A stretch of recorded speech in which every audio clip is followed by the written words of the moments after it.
Okay class, remember what we discussed. Bullying is not acceptable. Does anyone remember the rules of the buddy club? I do. Say their name and tell the person no, or to stop. Tell an adult who is nearby. Yes. Correct. What else? Always walk with a buddy. Never act like you're afraid. And the last, but definitely not least, walk away, get away. And get another adult. Okay students, class is over. Get home safe and I'll see you tomorrow.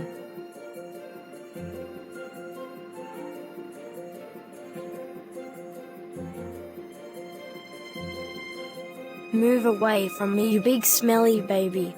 I'm not a baby. Well, you stink like one. I don't stink either. Stinky, stinky, stinky baby. I can't wait until Dr. Floyd comes. What is she going to do, scare me, or something? She's going to teach us how to stand up for ourselves. How to deal with bullies like you.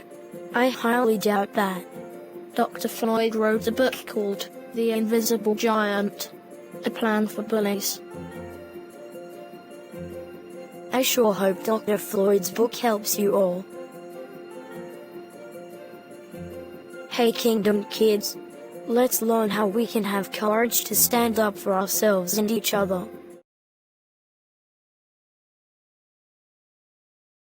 Thank you for inviting me to story time. My name is Dr. Dolores Floyd, and I invited a friend of mine to join us. Shirley, what's the matter? My friends keep bullying me. They're bullying you. How are they bullying you, Charlie? They said I'm too big to sit on the bookshelf with them, so they won't let me sit with them or talk to me. Oh, Charlie, I'm so sorry you feel like that. That's mean. And that is bullying if they keep doing it over and over again. That's why I invited you to join us this evening at Kingdom Kids Story Time. Turn around and meet our guest, our other guest who's joining us. This is Charlie. So I want you to listen along with Charlie as I read my book entitled The Invisible Giant, A Plan for Bullies, written by yours truly, myself, Dr. Dolores Floyd, and is illustrated. Who can tell me what an illustrator does? Oh, an illustrator draws the pictures. That's right, Charlie, but I want to see if the people who are listening to the story know as well. And if you say an illustrator draws the pictures, then you're correct as well. Let's begin. For a long time, we have been learning virtually from home because of the virus. This year, though, we finally got to go back to school after being away for so long. My mom reminded me how I was expected to behave at school. Remember, Jasmine, she said, to always treat others the way you would like to be treated. This, I knew, was called the Golden Rule. And I don't want the school calling me at work unless you are sick or hurt, she warned. Her eyebrows were raised when she said that, so I knew she meant it. How many of you know when your parents say something and really mean it? That's right, you get in line and you do it. Yes, Mama. Mom was back at work too, so she would have to drive me to school on her way. That meant I had to go to bed early so I can get up early. But it was sure hard to go to sleep because I was so excited. Good. And Charlie, I know you can see the screen so you can see the pictures as I show the other boys and girls and others who are listening to the story. When Mom drove up to the school the next day, I got out of the car and waved goodbye. The para checked my temperature and told me I was fine, so I went to class. I wonder what third grade was going to be like. I hung up my book bag at the back of the room, and went to my seat. It was hard getting used to sitting quietly and listening and completing work in class after being away for so long. But I got used to it. Before I knew it, 2 weeks had gone past already. One morning, when I went to class, I saw what I feared the most. Brian, the bully, who had not passed to the 4th grade, had been moved to my homeroom. As I hung up my book bag, I could hear him laughing. When I turned to go back to my desk, he pointed at me and said, "Ha ha ha, look at Potiphar Patty." I ignored him and quickly sat down.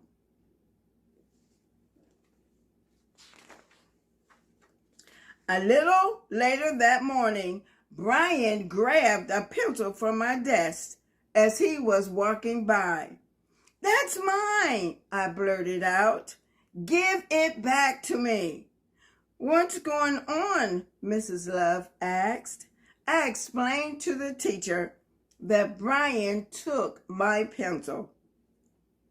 He said that he didn't and that it was his. No one else saw it, so Mrs. Love couldn't do anything. She said I could get a pencil out of the can on her desk. My stomach started to hurt as I went up to get one. I was upset because it was mine and Brian had gotten away with stealing it from me. And not only that, I had just put a special gripper on the end, and I really liked it. Mrs. Love wrote respect on the board. We talked about classroom rules and expectations.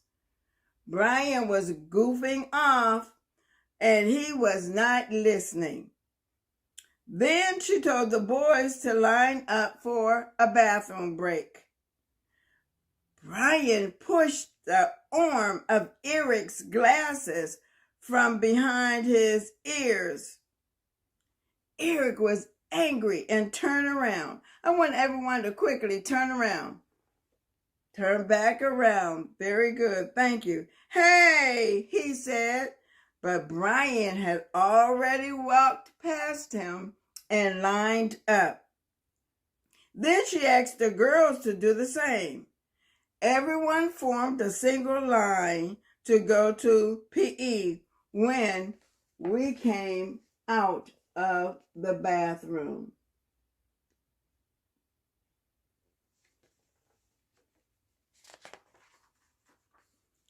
I was glad to be in line behind my friend April. She had an automatic wheelchair and just had to push the power button and go. She would do little tricks in her chair with me sometimes just to make me laugh. We started walking to gym class when I felt the ends of the ribbons in my hair slide down on my face. I quickly turned around. Turn around the other way quickly. Okay, turn back around. Very good. I quickly turned around and saw Brian behind me. Stop, I said. But then my name was taken again for being too loud in the hall. I quickly tied my bows again as we continued walking. I thought about what Mama said and I mumbled. It's really hard to be kind to some people. Do you agree? I do, because it's hard to be kind to my friends on the bookshelf. But Charlie, we're going to learn how to deal with that. The second grade classes came out of the doors on the far side of the gym as the third graders walked in from the other side. The coach blew his whistle and everyone got quiet. He told us where our assigned seats would be for the year. After going over the rules, we walked twice around the gym. Then the coach blew his whistle again and said we could play touch and go.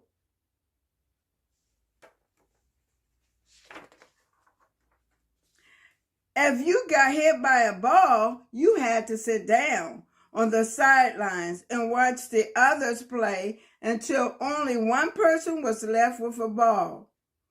Brian hit me hard with one. I tried to tell the coach, but he told me I had to go and sit down on the sideline. I think he just thought I didn't want to sit down. A few minutes later, a girl with golden brown hair came over crying and sat down beside me. In between muffles, she said, Brian hit me hard on purpose. I nodded sadly because I knew it was true. After PE, we went to the cafeteria. I didn't realize how hungry I was until I smelled the food. Hamburger steak, mashed potatoes, mixed vegetable, and fresh rolls filled the air. I got white milk and smiled when I saw a brownie on my tray. I picked it up and took a big bite. Out of the corner of my eye, I saw James looking scared as he handed Brian his brownie. This made me mad because James was such a nice person.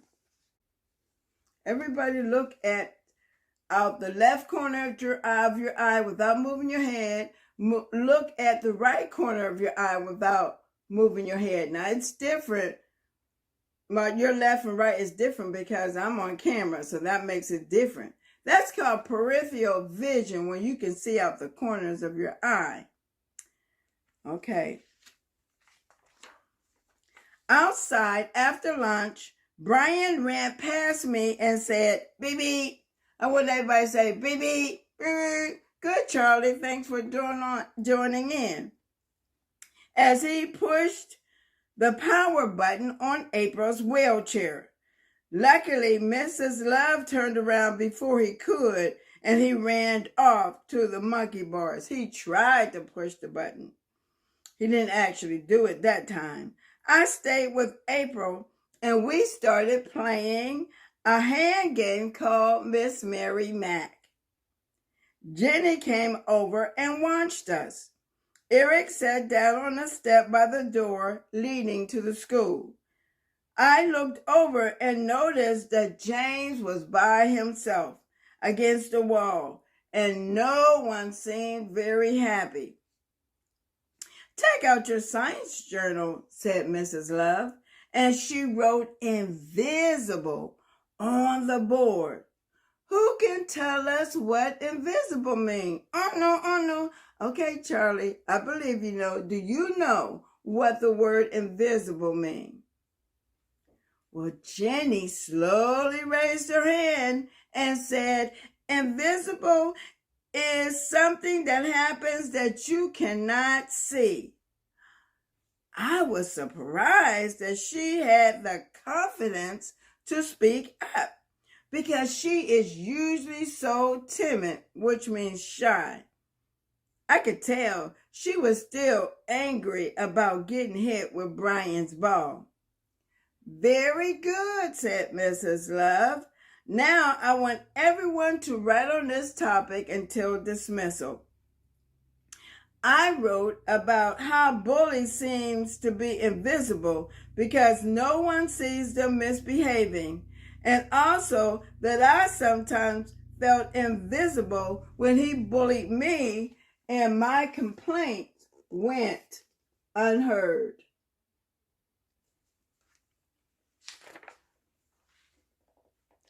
I got in a car after school and was happy to see my mom.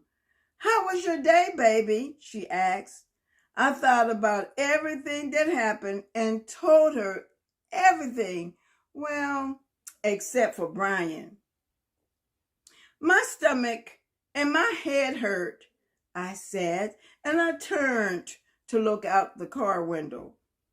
Mom said, it sounds like I had a long day and I will feel better after I ate dinner. It really didn't help though, and I didn't feel like playing after, so I sat on the couch and wrote in my journal. I wrote, be kind to others at the top of the page. Then I colored the words and wrote underneath. But it's hard to be nice to someone who is mean. There, I felt better and got ready for bed. I was having an unsettling dream when my alarm clock went off.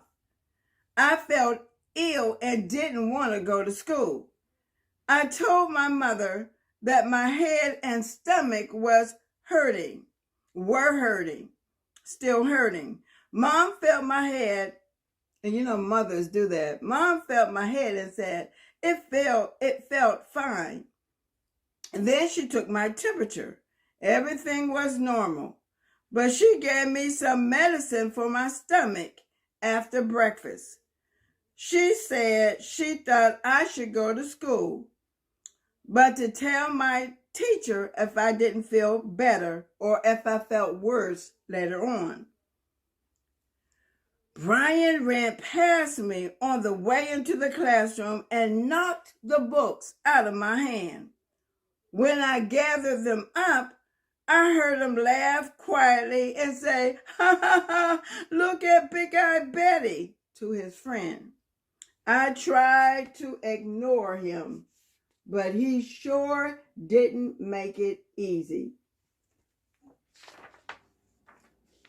When it was time for PE, I was glad that Eric was in line behind me. We started walking, but then I felt the ends of the ribbons in my hair slide on my face again.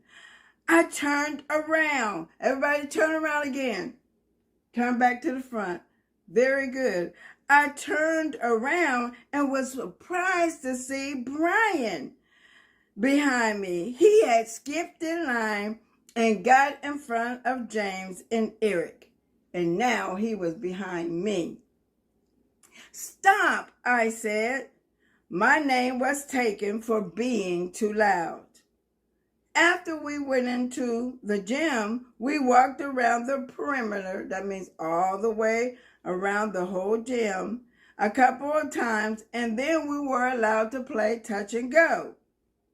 Again, Brian hit Jenny and me hard with the ball, and then ran around April, touched her chair, and said, beep, beep. I want you to say beep, beep. Okay, good. In the cafeteria, after gym class, I saw my table was filled with kids on one side, so I walked around the table with my tray to the other side. I felt something in front of my foot, and I heard a big noise as my tray fell out of my hands and onto the floor. Everyone got quiet and turned to look at me. I was so embarrassed that I didn't know what to do but cry.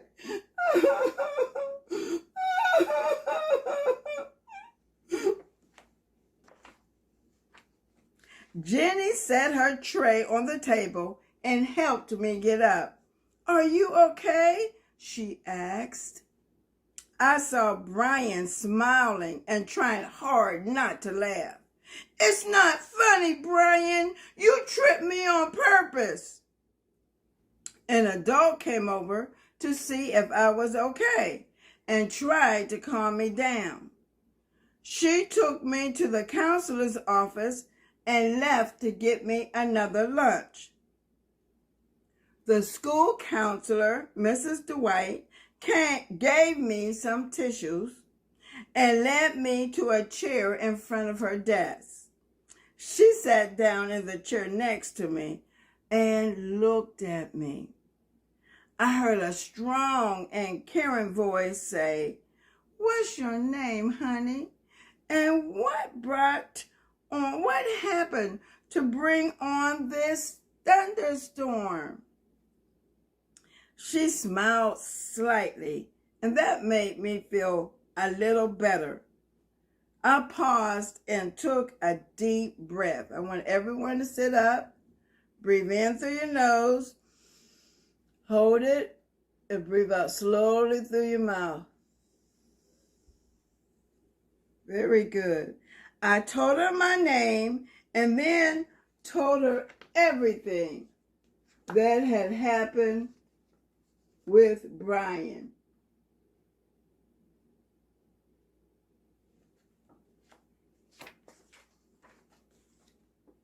There was a knock on the door. Mrs. Dwight stepped out, then came back in with a lunch for me. She set it on the table beside me. "You can sit here and eat your lunch, Jasmine. I'll be back after I call and tell the assistant principal what happened." I could tell that my body had calmed down because I wasn't breathing hard anymore or crying. "Okay," I said quietly. Bzz, bzz. Mrs. Dwight answered her phone. "Okay, I'll bring her over," she said. When I finished eating, she took me to see Dr. Waters, the principal. "So, Jasmine, can you tell me what you told Mrs. Dwight?" After I told my story again, she called for Brian. I waited in the assistant principal's office while she spoke with him. The door was left slightly ajar. Who could tell us, what does ajar mean? Oh no, ajar means, wait a minute, Charlie. Okay, Charlie, what does it mean? Ajar means open. That's right, ajar means slightly open, and I hope you guessed the same thing as well. Well, since the door was ajar, I could hear them talking. She asked if he tripped me during lunch. Brian started talking fast and said, she tripped herself. She tripped over her own foot. Mrs. Dwight and Dr. Waters agreed that I was probably the one telling the truth because I had been so upset and I would have no reason to make it up. Dr. Waters suspended Brian from school for 1 day.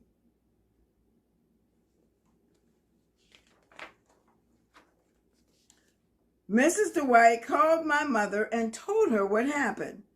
While she was walking me back to class, I told Mrs. Dwight that Brian bullies other students as well.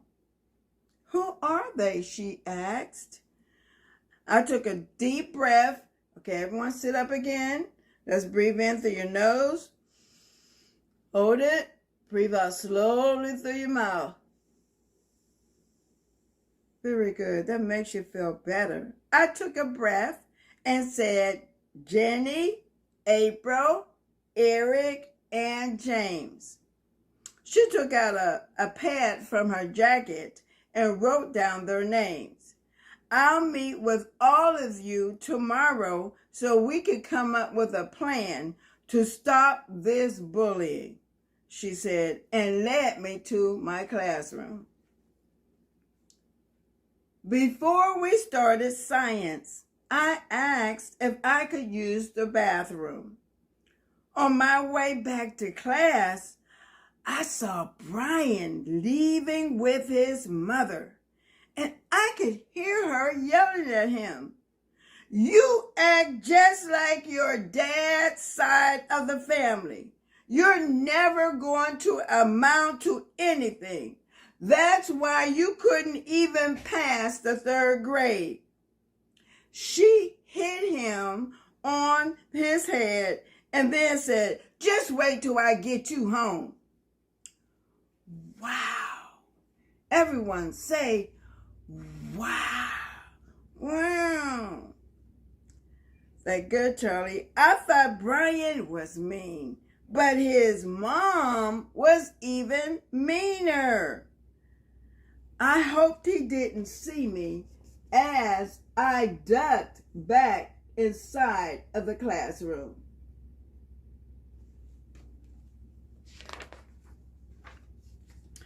After school, Mom was anxious to talk to me about what had happened.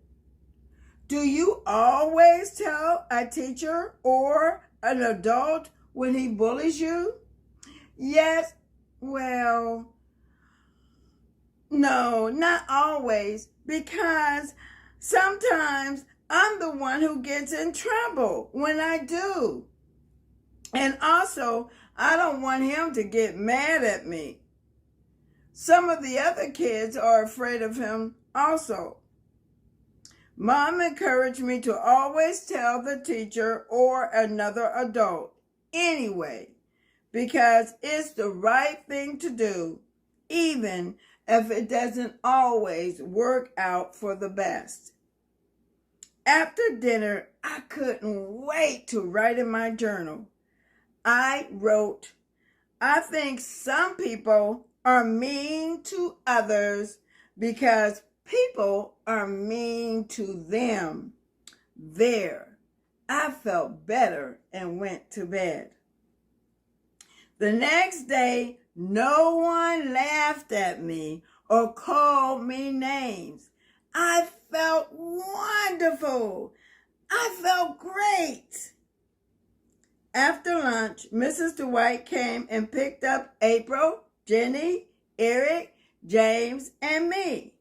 We sat around a table in a small room by her office.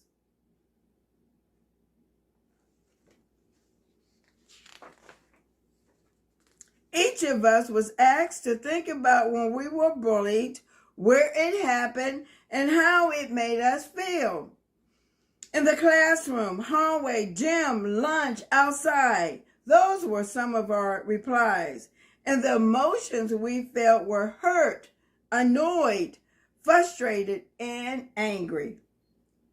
Next, we were asked what we would like to see happen and what we thought needed to change. We discussed it for a while and decided we needed buddy rules. More eyes watching over us, more help from adults, and to have courage.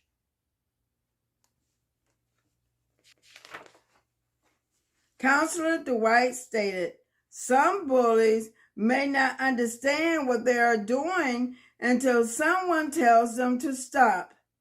It's important to stay calm, take a deep breath, walk away, and tell an adult. She ended by adding, always stand up for each other. We agreed to form a buddy club and got to work making the rules for it. When we were finished, this is what we ended up with. Rules for buddy club. Stand. Number 1, S. S, say their name and tell the person no or to stop. I want you to say that. Say no, no, and stop. Very good. Number 2, T. Tell an adult who is nearby. You say that. Tell an adult who is nearby. Very good. That could be a teacher, a para, a counselor, or a supervisor. Number 3, always walk with a buddy. You say it. Always walk with a buddy. Very good. Number 4, N. Never act like you're afraid. You say it. Never act like you're afraid. And number 5, D. Do the next best thing. You say it. Do the next best thing. And that means to walk away, get away, and tell another adult.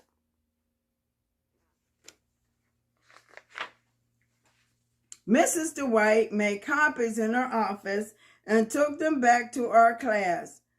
After talking with Mrs. Love, she gave each student a sheet and we went over the plan. The class was also told that a bully box will be placed in each classroom, in front of the counselor's office, and on the checkout counter in the media center. She reminded us that contributing isn't tattling, it's reporting. And boys and girls, that's very important to know. If you're telling something about what could hurt someone or yourself, it's not tattling. That is reporting, because we want everyone to be safe. After school, I explained the buddy club and the buddy box to Mom. Oh, that's great, sweetie, she said. I'm glad something is getting done to address this bullying problem. And I'm proud of you for contributing to the solution. And that means helping. I got my journal out after dinner, sat on the couch and wrote, be a buddy and not a bully. There. I colored the words and I got ready for bed.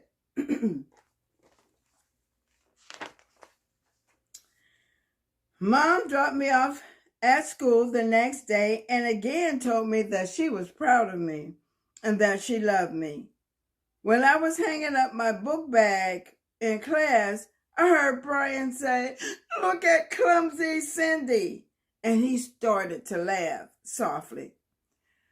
My name is Jasmine, I said quickly, and I looked right at him. His friend said, yeah, her name is Jasmine. It sounds like he remembered those buddy rules to always stand up for each other. I felt good about that and proud of standing up for myself. I sat down in my seat and wrote a note to go in the bully box. I wrote a note to go in the bully box. When the boys lined up for the bathroom, Eric said, "Brian, stop lifting up my glasses." Mrs. Love took Brian's name and told him to line up last. Mrs. Love walked at the back of the line near Brian and watched everything that was going on. After a short lesson on safety in gym class, it was time to play touch and go. Brian hit Jenny and me hard with the ball. The coach blew his whistle and made Brian sit down on the sideline on the opposite side.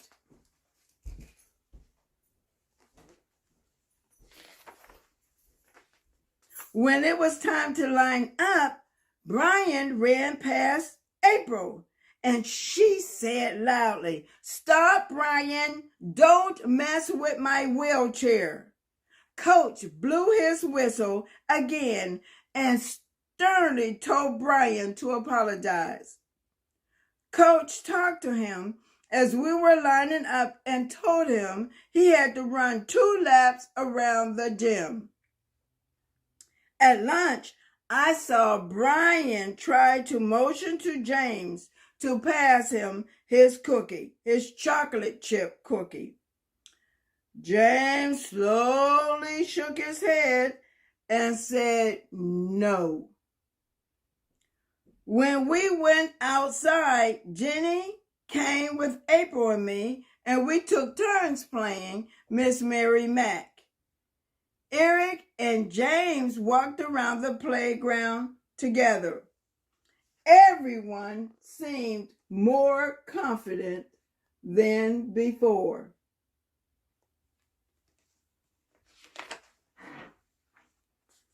Back in class, I had to go to the media center to exchange my book.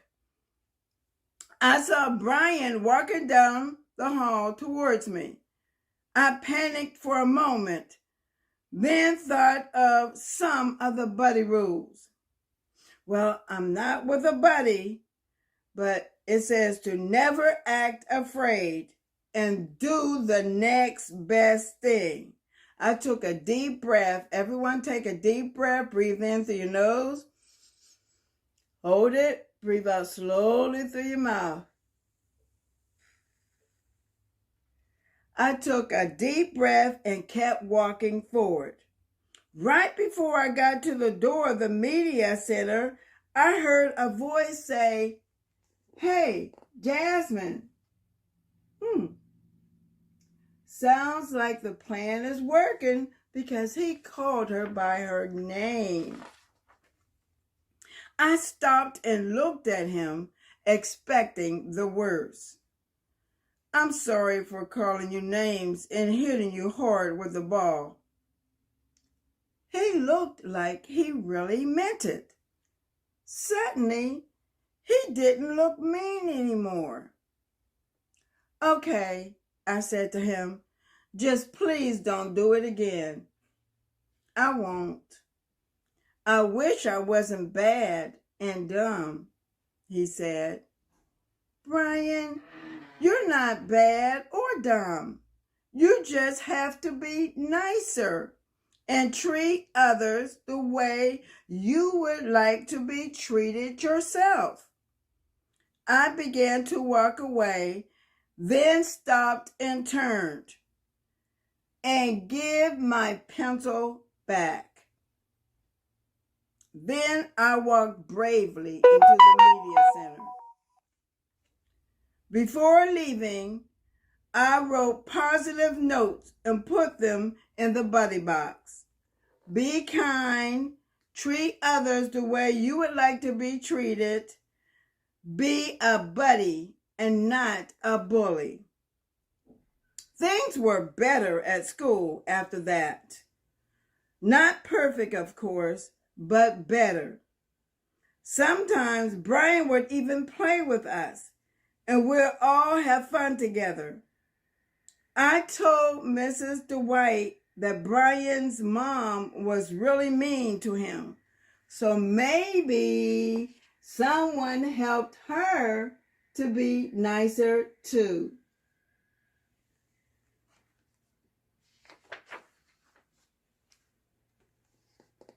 The end. Thank you, story.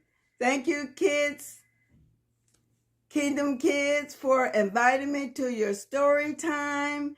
And Charlie, we will talk to the animals on the bookshelf and make sure they don't bully you anymore. Bye. We hope to see you again. Take care.